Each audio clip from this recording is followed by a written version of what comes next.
Hello hi नमस्ते र स्वागत छ तपाईहरुलाई नेपाली होम कुकिङ च्यानलमा। आज मैले तपाईहरुको लागि दशैं स्पेशल चिकन फ्राईको रेसिपी शेयर गर्न गइरहेको छु। तपाईहरुलाई यो टेस्टी र स्पाइसी चिकनको रेसिपी पक्कै पनि मन पर्नेछ। ल सुरु गरौँ है त हाम्रो चिकन फ्राईको रेसिपी। यहाँ मैले 600 ग्राम चिकन लिएको छु र यो चिकनको मैले छाला निकालेको छु। त्यसपछि मैले यहाँ दुईटा मिडियम साइजको प्याज लिएको छु, यसलाई फाइनली चप गरेको छु। अनि मैले यहाँ दुईटा टमाटरलाई पनि चप गरेर राखेको छु। त्यसपछि मैले यहाँ तेल लिएको छु, बेसार, नुन, तेजपत्ता, जिन्जर गार्लिक पेस्ट, जीरा, खुर्सानीको पाउडर, धनिया पाउडर, गरम मसाला। यो गरम मसालालाई मैले घरमै बनाएको हो।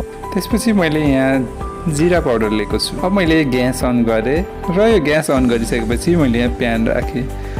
प्यानमा मैले यहाँ तेल राखेको छु र मैले यहाँ प्याज राखेँ।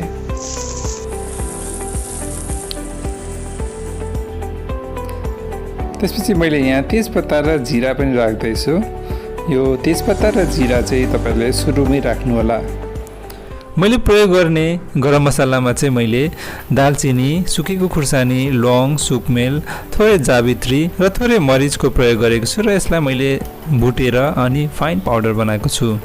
अब प्याज अलिक राम्रोसँग पाकिसकेपछि यसमा मैले बेसार राखेँ र एकचोटि यसलाई चलाउनु होला। र अब मैले यसमा जिन्जर गार्लिकको पेस्ट राख्न गइरहेको छु।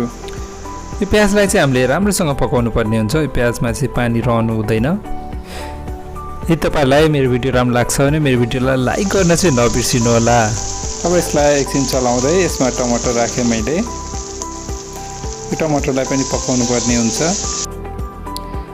अब यो टमाटर पाकिसकेपछि यसमा मैले जीरा पाउडर राखेँ, धनिया पाउडर, खुर्सानीको पाउडर राखेर यसलाई अब एकछिन मिक्स गर्नु होला र यो मसलालाई पकाउनु होला।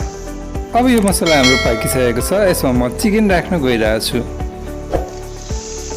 यो चिकनलाई अब राम्रोसँग मिक्स गर्नु होला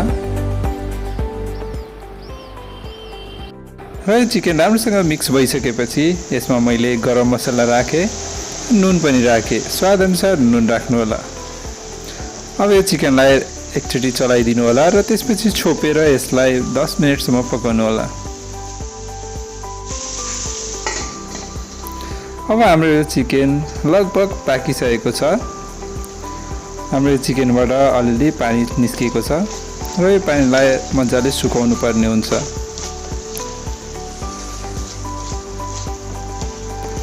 अब यो चिकन हाम्रो फ्राई भइसकेको छ। यसलाई अब तपाईहरुले कतिको फ्राई खान सक्नुहुन्छ त्यही अनुसार फ्राई गर्नु होला र यदि पुरै सुकाउन चाहनुहुन्छ भने यसलाई अझै एकछिनसम्म फ्राई गर्न मिल्छ। हेर्नुस् त हाम्रो चिकन मजाले फ्राई भइसकेको छ। हेर्दै खाम लाग्दो चिकन भइसकेको छ। अब लास्टमा यसमा मैले धनिया राखेको छु। फाइनली चप गरेको धनियालाई राख्नु होला र एकचोटि यसलाई मिक्स गर्नु होला। हेर्नुस् हाम्रो चिकन पर्फेक्टली फ्राई भएर रेडी भइसकेको छ। अब यो चिकनलाई म एउटा बलमा सर्भ गर्न गइरहेको छु। तपाईहरुले पनि यो चिकनको रेसिपी घरमा सजिलैसँग बनाउन सक्नुहुनेछ र यो चिकन बनाउनलाई तपाईहरुले त्यति मेहनत गर्नु पर्दैन। र यदि तपाईहरुलाई मेरो भिडियो राम्रो लागिरहेछ भने भिडियोलाई लाइक र शेयर गर्न चाहिँ नबिर्सिनु होला। यदि तपाईहरुलाई केही कमेन्ट गर्नु छ भने तल कमेन्ट बक्समा गएर कमेन्ट पनि गर्न सक्नुहुनेछ। हेर्नुस् हाम्रो चिकन टेस्टी र स्पाइसी हाम्रो चिकन रेडी भइसकेको छ। यदि तपाईहरु मेरो च्यानलमा नयाँ हुनुहुन्छ भने मेरो च्यानललाई सब्स्क्राइब गर्न चाहिँ नबिर्सिनु होला। फेरि भेटौँला अर्को भिडियोमा। त्यति दिनसम्मको लागि बाइ बाइ। ह्यापी दशैं।